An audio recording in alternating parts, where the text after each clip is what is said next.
St. Petersburg to Moscow, Rio de Janeiro to Brasilia, and Yangon to Napidia. I'm not probably pronouncing it wrong. And now, Jakarta to Indonesia. What am I talking about? These are the all capital cities of the country that move to a new location. Countries move their capitals all the time. Kuala Lumpur is still Malaysia's capital, so why should we Sabahans or Malaysians care about Nusantara? That's the big question. We try to answer this very evening. The idea to move Indonesia's capital was there since 1950, almost 80 years ago, but it was never made into law until last year, January. So you might probably be thinking, what's wrong with Jakarta anyway? Greater Jakarta has the same population of the whole Malaysia, living in an area slightly smaller than Singapore. 31 million people sharing resources in the most populous island in the world, the island of Java. Now, having those two statements, you can already imagine what the problems might be, right? But the biggest concern of all is that Jakarta is literally, not financially, not hypothetically, literally sinking due to the rampant extraction of underground water. This reason alone has justified the move of their capital to a new location, which is now we know in Kalimantan, Borneo Island. So, ladies and gentlemen, fellow guests, Toastmasters as well, to make sense of all these informations, I have invited two esteemed panelists here. The first one, immediate on my left, is Azhar Othman, Country Director of BIMIAGA Business Council Malaysia, Founding Officer Yayasan Pembangunan Labuan, a graduate of University of Minnesota in Business Admin Bachelor, holder of Master in Business Admin from Miami University.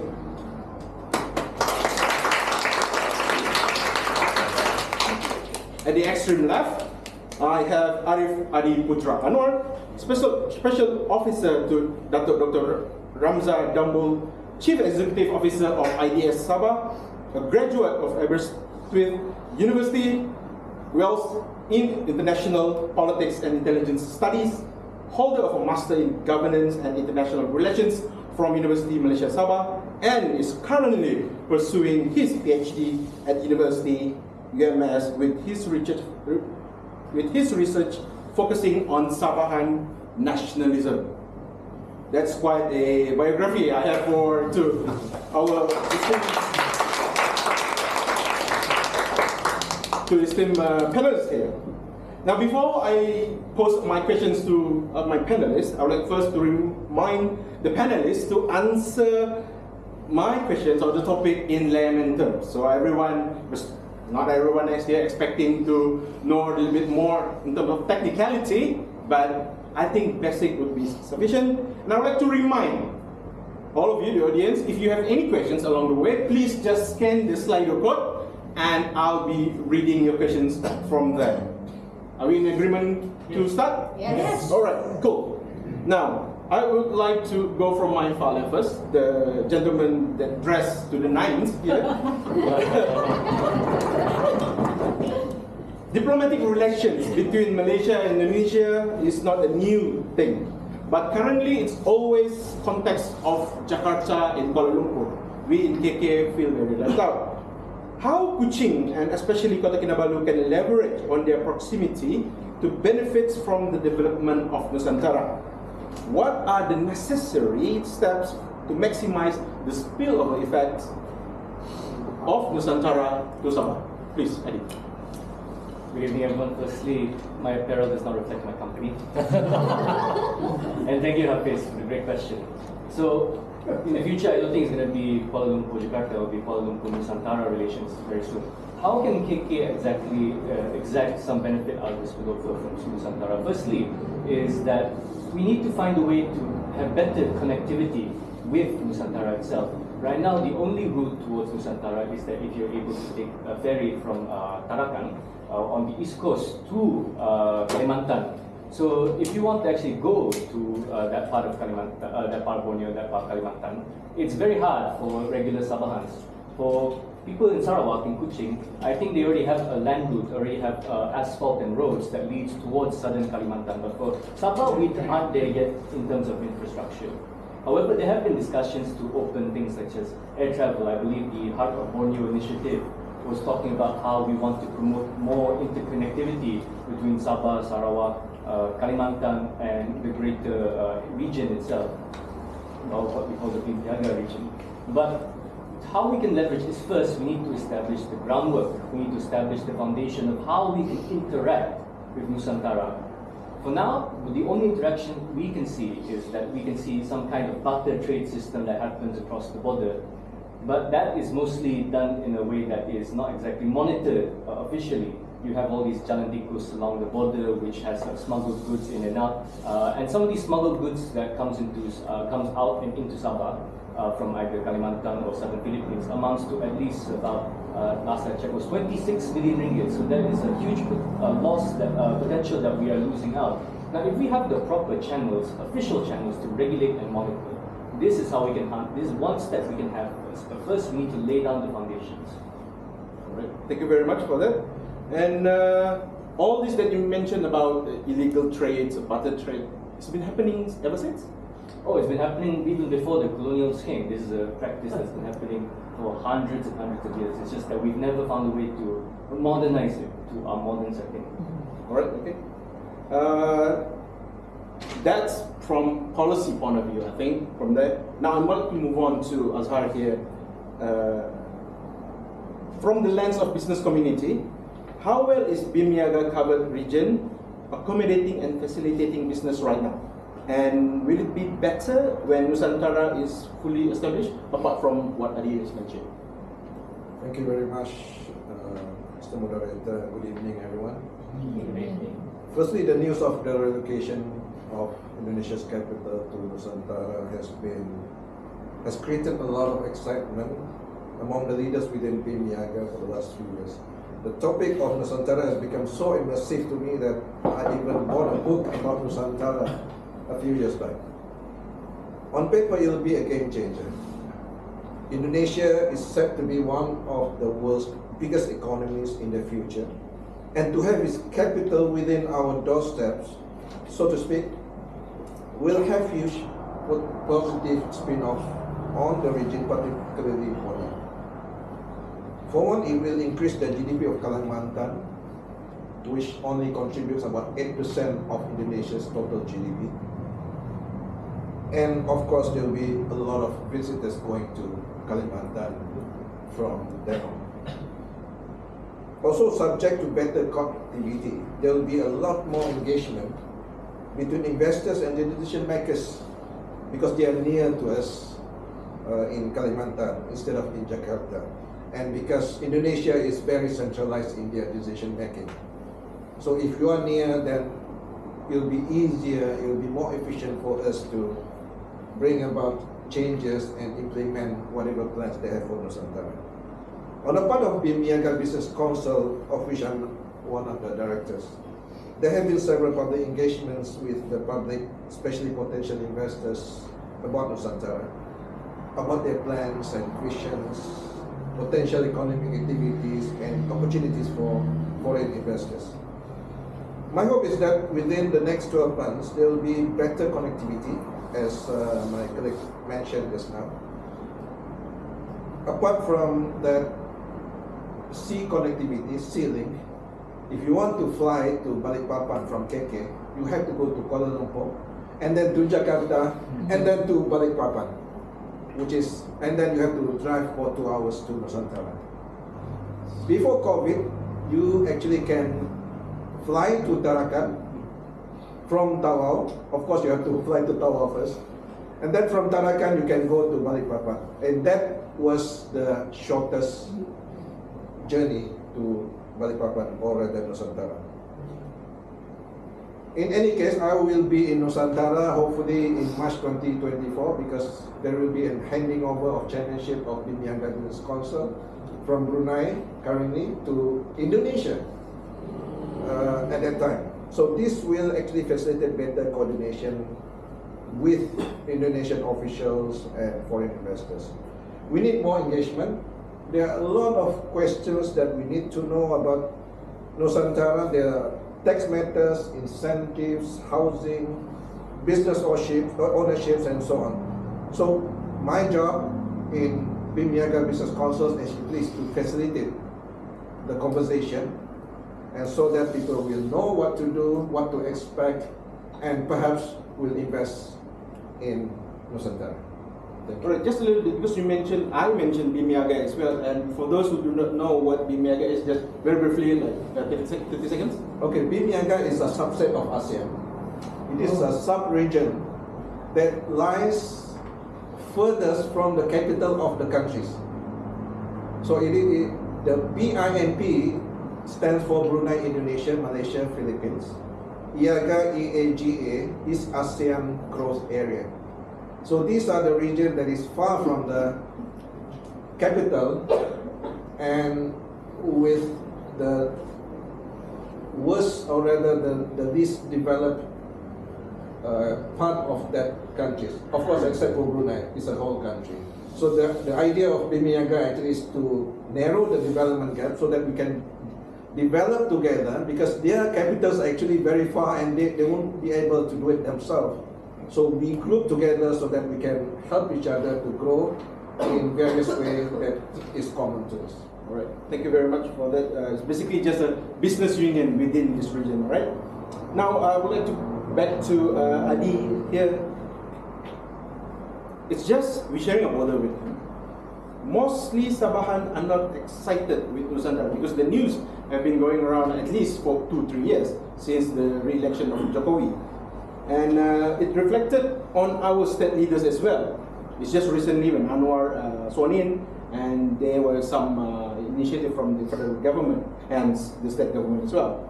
Are we still seeing Indonesia as our source of domestic helpers only when Indonesia is currently the 20th biggest economy in the world and will be the 4th biggest in 20 years' time?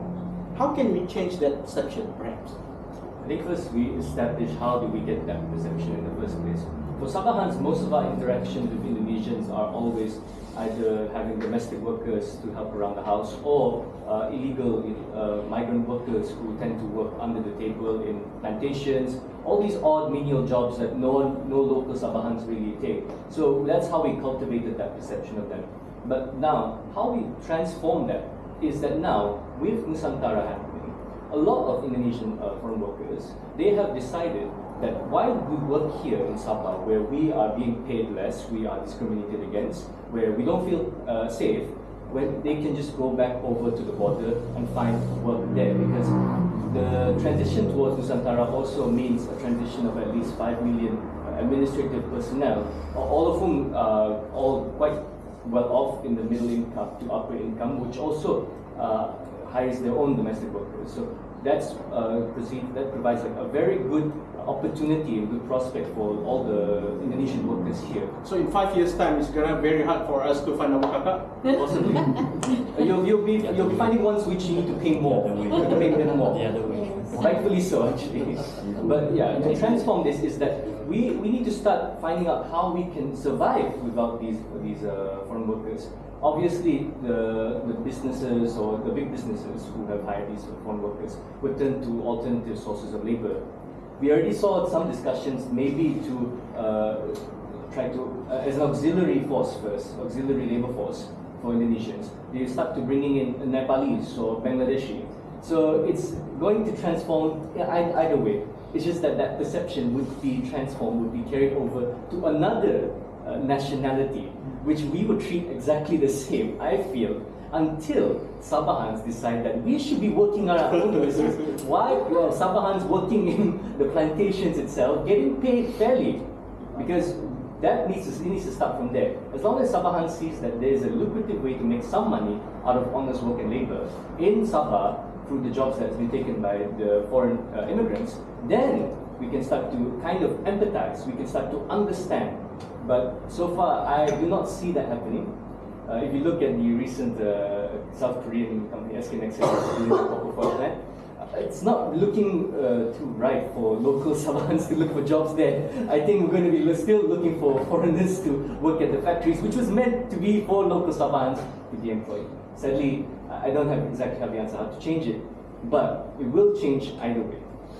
Hopefully that change is not going to be a wall within our border with Indonesia, so that like, don't stop taking our jobs, those kind of rhetoric. So that will be our nightmare if it comes to that conclusion.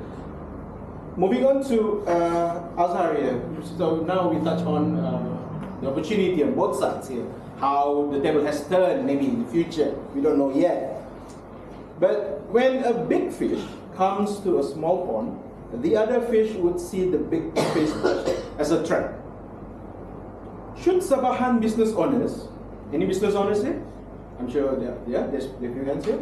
Especially the SMEs, to be concerned with giant companies bulldozing their way into our small market. What do you think? Thank you for that question. I like that question. Small fish, or rather big fish in a small pond, which we are already experiencing here in Sabah. That question also reminds me of this quote. Some people make things happen. Some watch things happen, while others wonder what has happened. By Eleanor Roosevelt. So in which category of people are we in? Granted, most Sabah companies do not have the ability to compete with the big fish from Peninsula, from Singapore and other places. Many of us lack the capital, the skill, manpower, and even the technology that those people have. So what should we do? Let me give two suggestions. One is to collaborate with the big ones. As they say, if you cannot beat them, join them. For this to happen, you must convince them that you have what they need. Perhaps expertise in a niche industry, a connection with the powers that be in Nusantara, or some sort of assets that you might already have there. There are two priority sectors in Nusantara. I wouldn't name them, there'll be quite a mouthful, but there's also a multitude of other businesses that are needed to support these priority sectors. Find your business partner and go into the business that you are good at. That's one suggestion. Remember that in 20 years' time, Nusantara will experience the same kind of development as Schengen. Schengen was a backwater town in the 80s, but look at it now. I don't have to say more. In that regard, the second way is by going into something small, but with a big potential to grow. I'll give you few examples. There was a story that I was told about a small car rental company in Balikpapan that only has about 4 or 5 cars to begin with. Today they have more than 50 cars within less than a year, because there's so many people asking to rent their cars, because there's so many people visiting Nusantara. So that's the kind of opportunities that you may want to find to be your niche sector to go in. Secondly, there is this area of technical and digital training. Nusantara wants to be a smart and sustainable city in the forest. That is their tagline. In 2024, they will have 300,000 people. And mind you, their size is about the size of the district of KK. And in 2045, they will have a population of 1.9 million, which by Indonesian standard is still small, very small, very small. So the government actually needs the locals, especially, to be trained in these sectors, not just being spectators. So, if you are going to invest training is one of them. Education is one of them. Another area that I think Sabah is good at is tourism. There are a lot of potential in community-based ecotourism in East Kalimantan especially. So go there, if you are a tourism player, go there and find your niche. Make things happen. A small fish in a big pond is better than a big fish in a small pond. Okay. Just a follow up to that answer. Would you be concerned if there's a Petronas next to Pertamina here in by the way, Pertamina is the Petronas of Indonesia. So would you be concerned when that day comes? Only if Pertamina is better than Petronas. Consumer perspective, right? Of course. Okay, thank you very much, Azhar. We already incite a lot of fear, I guess, into our audience here, like what's going to happen in the future, that's our job, Pertamina going to set up shop in front. Adi, what would you like to say to those in primary school now and secondary? Anyone from secondary school here? Munir, you are from secondary school? Okay, so uni, okay. No kids here, right? What would you say to them now regarding the potential of Sabah development with Nusantara as its catalyst, especially about job opportunity? You mean how Nusantara can help develop Sabah jobs for you? Directly, indirectly. Directly, indirectly. Okay. So I think let's just backtrack here. Okay, going back to Nusantara itself. So when they develop this new capital city, right? We need to see how much are they putting into it. They say it wants to be an administrative capital, but there hasn't really been much discussion on how much of a financial hub or financial sector it's going to be. That's going to be serviced by the satellite cities such as Samarinda and Balikpapan. So we cannot foresee like how can that indirect, because we still need to find our own direction. Sabah still needs to figure out what kind of direction do we want to make out of Kalimantan. However, with that said, regardless of whether they don't want it to be a financial sector, financial hub, it still provides opportunities for young Sabahans to actually go over to Kalimantan and learn from there as well. Because right now UMS, they have these things like exchange programs, cultural exchange, where they send students over to Java, to other parts of Indonesia, or even the Philippines. So this can provide avenue to increase the frequency of these kinds of programs, so we can better understand. First, we have to sending out all our sending our younger students overseas to Indonesia to understand how things work there, what kind of mentalities they have when it comes to things such as investment or businesses or even education and stuff like that. That's one thing. Now, second is business opportunities for young Sabahans, which you can actually tap into, is actually how do you say? Digital tourism. Now we see young Sabahans becoming more tech savvy, all on TikTok, showing all these nice things. If you see largely nice things,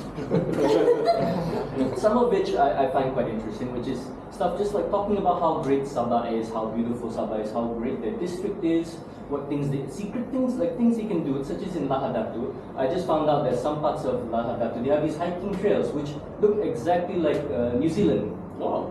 I never knew until I saw this one girl this from Lahadatu sharing the TikTok. So it's gotten quite a lot of response locally and internationally. People wanting to actually go there.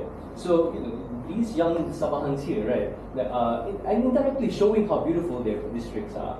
They can try to find a way, finding a model that benefits them financially, can use that to attract and becoming their own local tourist players as well for people in Kalimantan. Because when development comes, it means that the standard of living will no doubt increase for a lot of people in Kalimantan. So the spending power will increase. A lot of people from Kalimantan, Indonesia, will go to Sabah for holiday if they find that it to be, should the air linkages or the road linkages be established.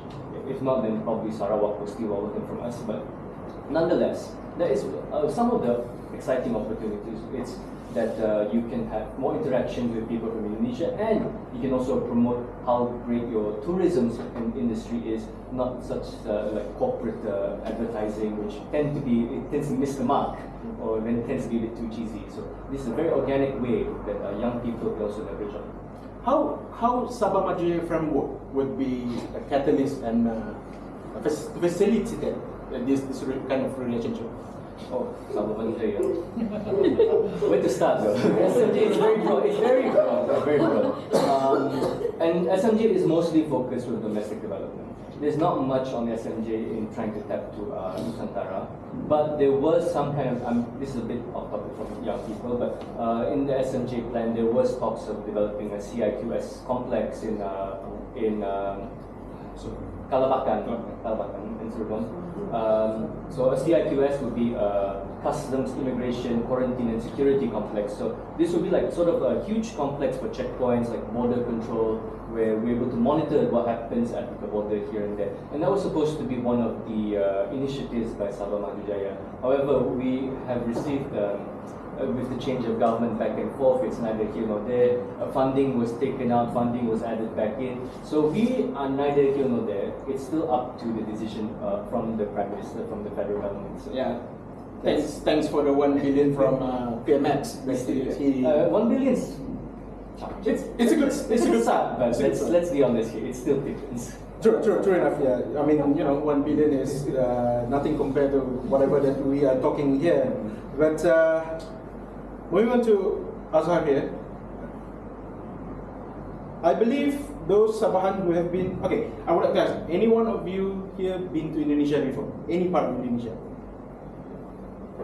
Okay, that's like maybe 40% of the room, right? So some of them. I believe those who've been to Indonesia, including in this room, never visit Kalimantan despite sharing a border with them. Why is this happening and how can we improve this? Thank you. Thank God I've been to Kalimantan as well. So I'm not in that category. Before I answer, I would like to just share.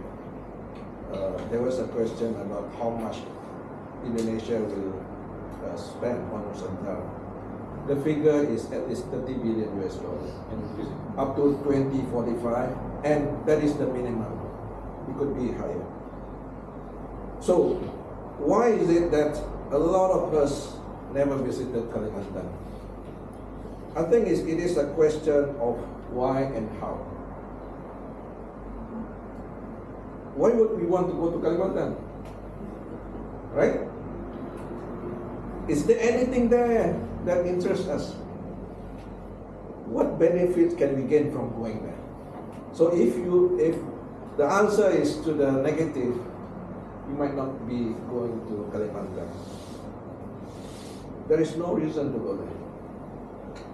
And Nusantara or Kalimantan government needs to find reason, to create reason for us to visit Kalimantan.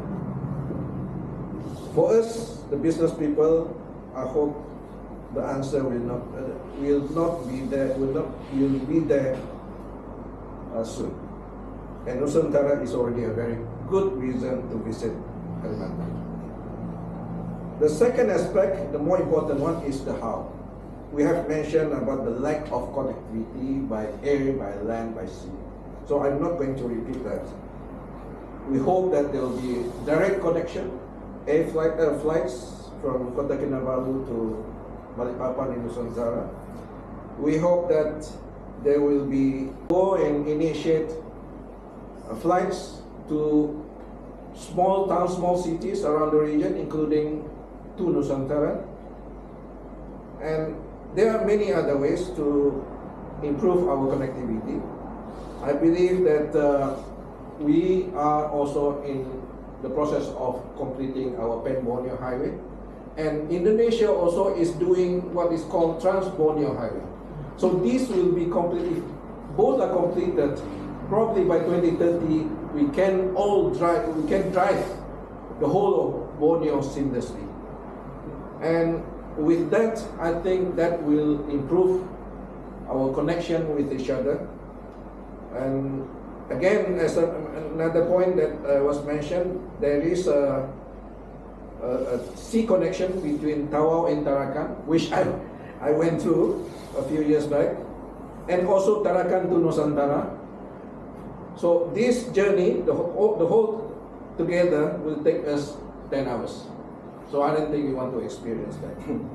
And online transport, as I said, there's Pen Borneo and Trans Borneo Highway. Hopefully we can be driving to Nusantara and to Kalimantan very soon. And I hope that with that we can actually be able to say that we have been to Kalimantan someday. All right, thank you very much for that. I have a theory that because Sabah, Sarawak, and Kalimantan, respectively in their own country, are one of the poorest region belongs to the country. So for Indonesia, Java is the wealthiest one, and of course in Malaysia we know where is the wealthiest one. I have 4 questions so far, so keep sending in your questions. I have 10 minutes left. I would like to go to the first one. I hope you guys put down your name, but all are anonymous. So hopefully nothing too sensitive here, okay? I would like to go first. What are your thoughts on the relocation of Indonesia's capital to Kalimantan's impact on aviation infrastructure of our BKI? Maybe we touch a little bit on the flight. Maybe Azhar, you want to talk more about infrastructure, perhaps, of the aviation? Okay, air connectivity has hampered our relationship or our ability to connect with each other within BNI. And that is if we can solve this air connectivity, we'll be very, very happy. In what form would that be? Like what? Basically, direct flights between medium-sized cities. For example, if you want to go to, let's say, Palawan, you have to go to Manila, and then you go to Palawan. There was, in 2014, a flight from Kuala Lumpur, Kota Kinabalu to Puerto Princesa in Palawan that takes about 1 hour. Now you have to take a 2-hour flight to Palawan and then a 1-hour flight back to Palawan. Flight to Manila first and then go south to Palawan. It is costly and it is time consuming. Imagine also if you want to go to Nusantara, as I mentioned just now, you would be able to save at least 1 day of traveling if you were to have direct flight from Kota Kinabalu to Nusantara instead of going one whole round of going to KK to KL, KL to Jakarta, Jakarta to Balikpapan. Amazing, isn't it? And costly, of course. So it is very, very important, and we sincerely hope that Maswing, under the purview or under the ownership of Sarawak government, can initiate something that we have been wanting for the last many decades. Thank you. Thank you. But I got 5 questions now, but some of them are I wouldn't say it here. So you can just say it there for yourself. But I would like to rephrase this question for you, Ali. So basically, talking about immigration and illegal immigrants, and this, of course, the security of it, the implication of maybe free movement of people. So, how do you see this as is it a positive thing? Can we do something about it? Is it under our management or? So asking the future of movement of people. Yeah. Okay, so right now it's stagnant because we don't have the necessary infrastructure to accommodate people freely moving in and out in an official capacity, but in an unofficial, unregulated capacity, and I'm talking about people who are crossing the border without the proper documentation or the proper methods or proper channels, that will always remain an issue, but it's going to do because we don't have the proper border security that is able to enforce it. And it's going to continue as it was then, and it will continue now, and in the future. So it's more of the same, really. The answer I would say is more of the same. Until we find a way to secure our borders more effectively, I think the TCA, the Trilateral Cooperation Agreement, which involves Malaysia, Indonesia, and the Philippines, and more specifically like Kalimantan, Borneo, and Southern Philippines, they've been sharing a lot of data and information on how to track transborder crime. So they set to renew and review it in the next year, I believe. So that is one way we can, maybe we could see more information gathering with Muslims, because we have a better link with them eventually, administrative link, we can contact them easier somehow. Then I think we could see some kind of cross-national cooperation of security, like more ESCOM working together with Mindanao, with Kalimantan, in terms of security. Maybe that could be something. On that note as well, like we have a question here asking about social issues that might arise from this as well. So you want to continue from there? What are the social issues that probably are going to rise? Predicting of social issues is depending on how much, like I said, money is going into Nusantara. Like as I mentioned, it's in the multi-billions here. It could present more job opportunities for younger Sabahans to go to Kalimantan. Already we have Sabahans leaving for Semenanjung or overseas. What more? We're going to lose more young Sabahans, able-bodied Sabahans to Kalimantan. That is a potential social issue, a labor shortage, and that means we're going to just invite more and more foreign workers to make up for that. We're going to lose a lot of skilled laborers, which is going to become a social issue itself. Alright, I think I'm through with the questions that I got. I would go back to the questions that I asked earlier. Now I think the last one from you, Adi. It's just on the continuity from the last one. Given its unique natural border, because Borneo is the third largest island in the world, we have that natural border surrounded by other countries. Singapore is just, whenever we're sharing a land border with Brunei, Philippines is up north. Is it possible to create something like the Schengen Area for Borneo? Where the Schengen Area is the economic free trade zone in Europe. So if you've been to Europe, you go to France, you can just like cross border to Netherlands without stamping your passport. So can we do that in Borneo? So I'm going to try and emphasize the Schengen in terms of the economic and the labor side of it. So Schengen allows free movement of goods, free movement of people. So people can just walk in and out of between countries without having like you said, stamping your passports. You can just walk from across the border easily. But I think for this Borneo Schengen area that you're proposing, I think that still will come a long way, like probably 50 years down the line, 60 years down the line, because what preceded the Schengen agreement between the European countries was the European Union. And what was before the European Union was the European Commission on Coal and Steel.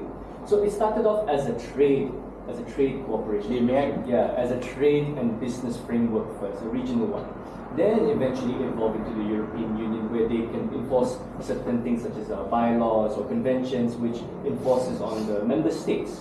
But for here in Borneo, it's also unique because that a lot of the decision making is focused on the capital cities such as Manila or Kuala Lumpur, but soon maybe you have Kalimantan, Nusantara. But the point here is that we don't have enough agency in terms of foreign engagement to actually propose or cultivate this. Of course, the business side would be the first to start. But in terms of institutionalizing it, creating, let's say, a foreign service for Sabah and Sarawak to engage in this Borneo area would still take a lot of, confidence building between not just the federal government, but for the regional PPAGA players. We don't have that sense of Borneo identity yet. We mostly still think ourselves in terms of Sabahan, Sarawakian, some of Kalimantan. Still individual. Yeah, still in that individual sense. So to start there, of course, business beginning. That's the economic part, economic integration, but social integration as well. The identity of what does it mean to be Bornean. That's the second element that still needs to be fulfilled before we can actually start to talk about free movement of goods, free movement of people all around the island. These are the two elements that still needs to be fulfilled before we can actually get to something like the Schengen zone. Yeah, I'm just too immersive with the idea of that we could have that, because we like it in Europe, might as well have it in Borneo. I would like to ask the timer to be very lenient because just one question here. I know I've been taking so long of your time, but just one last question to Azhar.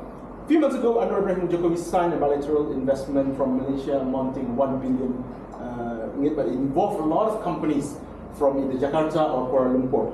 Should state government, respectively Sarawak and Sabah, in terms of gatekeep this kind of investment and make them operate from Kuching or KK before dealing with Nusantara? Otherwise, it's just going to be the same again. It's just Kuala Lumpur and Jakarta leaping us over and leave us to the ditch. Thank you for the question, Mr. Moderator. Before I answer that, let me touch on one initiative by the private sector to improve trade, cross-border trade among the states in Borneo. The initiative is called Borneo Economic Community. It is very new. I was there in Brunei in their first meeting. I was there to speak also. And basically it is aimed at facilitating seamless trade and services within Borneo through an initiative called Dagang Borneo. Dagang Borneo is a collaborative digital marketplace platform. It is a platform that would be established for businesses, investors, digital players, and governments in Borneo to promote cross-border and circular economy transactions while focusing on sustainable development for the island as the green economy hub of ASEAN. So there is a positive note on that. Back to your questions, I think it would be difficult or even undesirable to actually restrain others from dealing with Nusantara. It is undoable. They will be there with us or without us. So might as well be there with them. The best thing I think is for them to set up shop in Sabah and Sarawak and use Sabah and Sarawak as their launchpad. So that would be good for both parties. Collaboration is the way to go, but if you are strong enough, you can go alone. For example, Sarawak Energy, their electricity equivalent of our SCSB, is exporting up to 200 megawatts of power to Indonesia. And also, they are also in line to supply electricity to Brunei, Sabah, and even Singapore. That's how good they are. Can we talk about SCSB? Probably that's for the state government. Again, also, unfortunately, we have been very slow. Our state government, I mean, the CIQS facilities are supposed to be there. The Simanggaris on the Indonesian side is ready, waiting for us. I'm worried that we talk too much about how good Nusantara is, but nothing is being done to elevate our infra. And also, with that, Sabah may end up being the one who wonders what has happened. Despite all that, let's be hopeful. There are hope, and I think us, especially the young people, can make it happen, can do something so that Nusantara is beneficial to Sabah, and Sabah will be better with Nusantara being the capital of Indonesia within or just outside our door. Thank you. I think that's a good note to end the discussion for tonight. I know some of you probably thinking like how long they're gonna keep talking, but this is the end for our discussion for today. I hope if you never heard about Nusantara, now you heard about Nusantara, and if you never heard about Kalimantan, now you do. Little bit of information that you know for today is just for our sharing, and of course our please a round of applause for our panelists.